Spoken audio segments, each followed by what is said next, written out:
those eyes. We got on a video call and they told me all about how big of a personality she has. Out of the 5 other kittens they were fostering, she was by far their favorite. The whole time we were talking, Scrabble was flipping around in their arms and looking at the camera with her giant orbs. I left that call knowing I found my cat. I needed to have little kitten Scrabble. Meeting her in person only cemented it. She was shy at first, but after flinging around her worm toy, she immediately started hopping around and being the life of the party. I talked a lot to her foster parents, and they just gushed about how they wish they could keep her since they all loved her so much. Even though the rescue called her Scrabble, obviously that was more of a placeholder name. The foster parents called her Cammy, but neither of those really fit to me. However, I knew one name that I liked.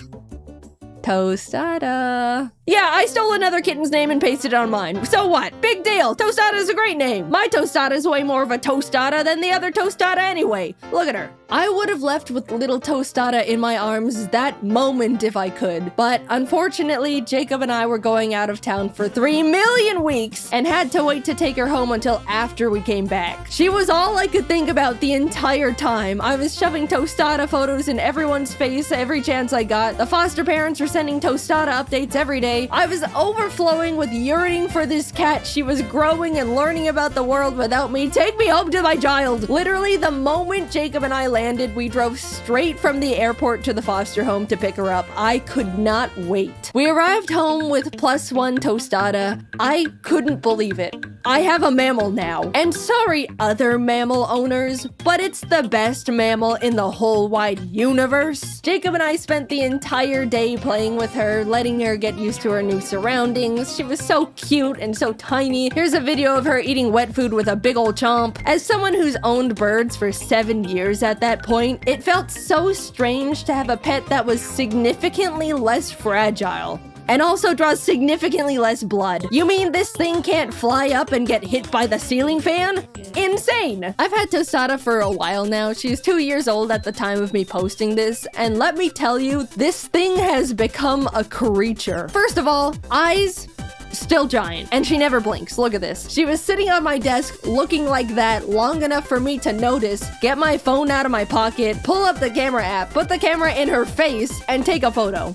And here's like 4 more. She is also not that smart. I'm sure you could deduce that by how she looks, but this thing has a single brain cell and it's just another version of herself up there with a joystick. Jacob and I are fully convinced she can only form a few thoughts a day and only in single word nouns. Evidently, Tostada is also very scared of everything, always has been. Loud noises, quiet noises, no noises, movement of any kind. Even Jacob, a person she's been around all her little life post dumpster. There's been times where he'll be at his desk, moves his chair just a smidge, and she's darting out of the room. One time we were trying to explain to some friends how skittish she genuinely can be, and demonstrated it by grabbing a toy literally in front of her, raising it up a bit, lightly dropping it on the floor, still in front of her, and she bolted. You know how cats are genetically built to be good at balancing? Well, Tostada can't even do that. She trips and falls and misplaces her feet all the time. On multiple occasions, she has tried to walk across my L-shaped desk